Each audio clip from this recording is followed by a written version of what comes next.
Good evening. Good evening. Swathi గారు good evening. Good evening అండి, నమస్తే. స్వాతి గారు good evening. I'm audible? Good evening అండి, వినిపిస్తుందా? నా వాయిస్ వినిపిస్తుందా అండి? Yeah yeah. Good evening madam. Good evening అండి, చెప్పండి. మొత్తంగా ముఖ్యమంత్రి రేవంత్ రెడ్డి, భారతీయ జనతా పార్టీ, అదేవిధంగా ఎన్డీఏ సర్కార్ తెలంగాణపై వివక్ష చూపుతోంది. తెలంగాణకు రావాల్సిన పెట్టుబడులపై వివక్ష చూపుతోంది.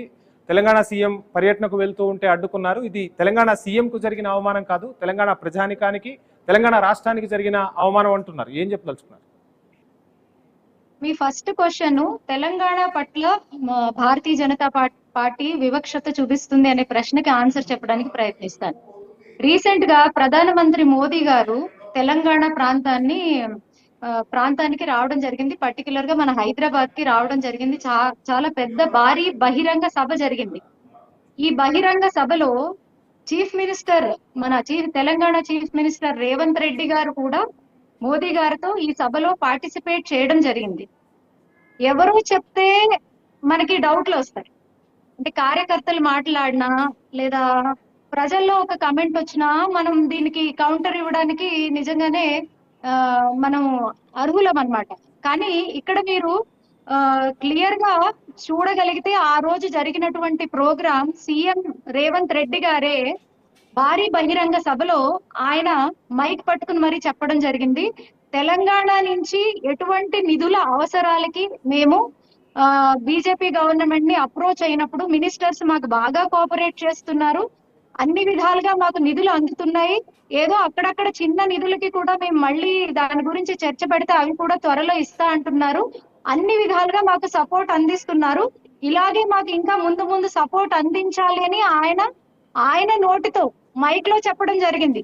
ఇది మీడియా మొత్తం చూసింది, తెలంగాణ ప్రజలందరూ కూడా విన్నారు. కావాలంటే మీరు ఆ రోజు ప్రోగ్రామ్ ని రిపీట్ టెలికాస్ట్ చేస్తే మీకే దీనికి సంబంధించినటువంటి విజువల్స్ దొరుకుతాయి. సో మీరు అడిగినటువంటి ఫస్ట్ ప్రశ్నకి సమాధానం చెప్పాను. రెండో ప్రశ్న, అమెరికా విజిట్ ని అభ్యంతరం తెలపడం జరిగింది మినిస్ట్రీ ఆఫ్ ఎక్స్టర్నల్ అఫైర్స్ ద్వారా అని చెప్పి రెండో ప్రశ్నని మీరు అడిగారు. దీనికి నేను ఆన్సర్ చెప్తాను. ఈ మినిస్ట్రీ ఆఫ్ ఎక్స్టర్నల్ అఫైర్స్ అనే ఒక పని ఎలా ఉంటుంది అంటే, ఏ స్టేట్ కి సంబంధించినటువంటి కాన్స్టిట్యూషన్ లో ద టాప్ పొజిషన్ లో ఉండేటటువంటి వాళ్ళు చీఫ్ మినిస్టర్స్ గాని అలాగే స్టేట్ మినిస్టర్స్ గాని ఎవరైనా సరే, వాళ్ళు ఏ పార్టీకైనా సంబంధించిన వాళ్ళైనా సరే, వాళ్ళకి విజిట్ చేసేటప్పుడు ఒక ప్రోటోకాల్ ఉంటుంది. దానికి సంబంధించినటువంటి డాక్యుమెంట్స్ క్లియరెన్స్ అనేది అది ఎవరైనా తీసుకోవాల్సి ఉంటుంది. ఇప్పుడు ఇదే చీఫ్ మినిస్టర్ రేవంత్ రెడ్డి గారు లండన్ కి కూడా వెళ్ళారు, యూకేకి. దానికి సంబంధించిన పర్మిషన్స్ అన్ని కూడా ఇవ్వడం జరిగింది. యుఎస్ కి సంబంధించి వాళ్ళు సబ్మిట్ చేసినటువంటి ఏదైతే రిపోర్ట్ ఉందో దాంట్లో క్లియరెన్స్ ఇచ్చేటట్టు విధంగా లేదు కాబట్టి దీన్ని అబ్జెక్ట్ చేయడం జరిగింది.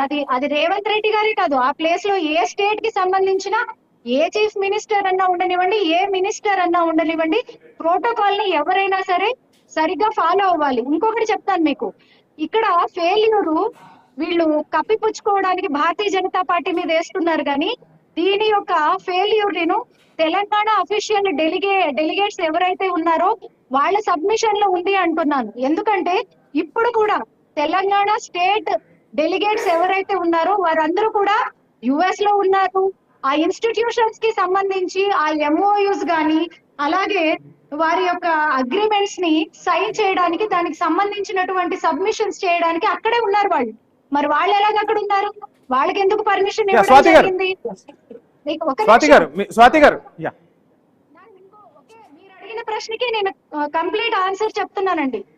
ఇప్పుడు ఈయన యుఎస్ కి ఎందుకు వెళ్ళాలనుకుంటున్నారు అంటే, ఇప్పుడు ఎంఐటి గాని ఇప్పుడు పెద్ద పెద్ద యూనివర్సిటీస్ తో మనము ఒక అగ్రిమెంట్ తీసుకొని అటువంటి యూనివర్సిటీస్ యొక్క కోఆపరేషన్ మన స్టేట్ లో ఎస్టాబ్లిష్ చేయడానికి, అటువంటి ఎడ్యుకేషన్ ఇక్కడ ఎస్టాబ్లిష్ చేయడానికి అనే కదా ఇక్కడ ప్లాన్. సరే, కరెక్టే, చాలా సంతోషం. ఇంత మంచిగా మీరు స్టేట్ గురించి ఆలోచిస్తున్నారంటే నిజంగా చాలా సంతోషం. కానీ దానికన్నా ముందు నాకు కొన్ని ప్రశ్నలు ఉన్నాయి. దానికి కాంగ్రెస్ గవర్నమెంట్ ని, చీఫ్ మినిస్టర్ ని, లీడర్స్ ని కూడా నేను ఈ ప్రశ్నలు అడగాలనుకుంటున్నాను. వీళ్ళు కాంగ్రెస్ గవర్నమెంట్ తెలంగాణలో తీసుకువచ్చే కన్నా ముందు ఎడ్యుకేషన్ వైజ్ గా వీళ్ళు తీసుకొస్తానన్నటువంటి రీఫార్మ్స్ ఏంటండి? 119 కాన్స్టిట్యుయెన్సీలో యంగ్ ఇండియా ఇంటిగ్రేటెడ్ స్కూల్స్ ని నిర్మిస్తామని చెప్పారు. దాదాపుగా 28 స్కూల్స్ కి ఫౌండేషన్ వేసినట్టు వీళ్ళు ప్రొపగెండా చేయడానికి, అడ్వర్టైజింగ్ చేయడంలో నంబర్ 1 కానీ ఎగ్జిక్యూషన్ లో 0. 3 సంవత్సరాలు అవుతుంది. ఎన్ని కాన్స్టిట్యూషన్స్ లో ఎన్ని ఇంటిగ్రేటెడ్ స్కూల్స్ వచ్చాయి? మీడియా ద్వారా మాట్లాడదాం. నేను ఇది రిక్వెస్ట్ వెళ్ళి కాన్స్టిట్యూషన్ వైజ్ గా చెక్ చేసి దాన్ని ప్రజలకి చూపించాల్సినటువంటి బాధ్యత మీది. ఇంకొకటి నేను చెప్తున్నాను, చీఫ్ మినిస్టర్ గారికి ఫిన్లాండ్ వెళ్ళి విద్యా వారోత్సవాల్ని అటెండ్ చేయడానికి టైం ఉంది, కానీ కాన్స్టిట్యూషన్ వైజ్ గా గవర్నమెంట్ స్కూల్స్ ఎలాగ రన్ అవుతున్నాయి, దాని ఎన్విరాన్మెంట్ ఎలాగుంది, టీచింగ్ ఎలాగుంది, ఎంతమంది స్టూడెంట్స్ ఉంటున్నారు, వాళ్ళకి ఎంతమంది టీచర్స్ ఉంటున్నారు, ఎటువంటి ఇన్ఫ్రాస్ట్రక్చర్ ఉంది, దీనికి టైం లేదు వీళ్ళకి. అలాగే రైతులకి టాపిక్ డైవర్ట్ అవుతుంది. స్వాతి గారు, మీరు చెప్తున్నట్టుగా రేవంత్ రెడ్డి ఎక్కడా కూడా కేంద్ర ప్రభుత్వం వివక్ష చూపలేదు అంటే రాజకీయ కారణాలు కూడా కనిపిస్తూ ఉన్నాయి. నిన్న మొన్నటి వరకు రేవంత్ బలాన్ని చూసింది భారతీయ జనతా పార్టీ, చాలా బలం ఉంది అనుకుంటే ఒకసారిగా కొండా సురేఖ వ్యవహారం బయటకు రావడంతో సీఎం బలమేంటో తెలిసిపోయింది. ఇక సీఎంతో అవసరం లేదు, అందుకే రేవంత్ రెడ్డిని పూర్తిగా పక్కన పెట్టే ప్రయత్నం ప్లాన్ బి కింద భారతీయ జనతా పార్టీ చేస్తుంది అనేది బీఆర్ఎస్ వాదన. ఏం ఆన్సర్ చేస్తారు?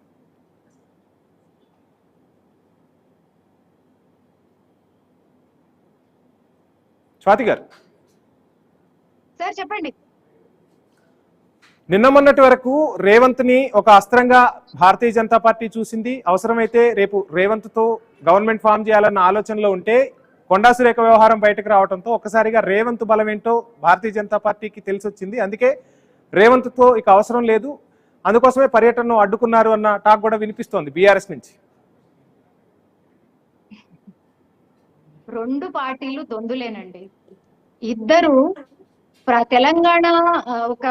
తెలంగాణ కోసం మేము పోరాడాము, తెలంగాణని రిఫార్మ్ చేయాలి, తెలంగాణ ప్రజలకి రైతులకి ఒక మంచి పాలసీస్ తీసుకొచ్చి తెలంగాణని చాలా అభివృద్ధిలోకి తీసుకెళ్లాలి అన్న పార్టీలు ఇద్దరి టర్మ్స్ లో ఏం చేస్తున్నారో అన్ని చూస్తున్నాం. ఇప్పుడు ఏంటంటే ఏదో ఒక రకంగా ఒకళ్ళ మీద ఒకళ్ళు బ్లేమ్ చేయాలి. బీఆర్ఎస్ ఏంటంటే ఎలక్షన్స్ దగ్గరలో వస్తున్నాయి కాబట్టి ఏదో ఒక విధంగా ఈ ప్రస్తుతంలో జరిగేటటువంటి ఇష్యూస్ ని వాళ్ళు కూడా తీసుకుని భూతద్దంలాగా చూపించి మేము ది బెస్ట్ అని ప్రూవ్ చేసుకోవడానికి ప్రయత్నిస్తున్నారు తప్పితే దీంట్లో ఏమీ లేదు.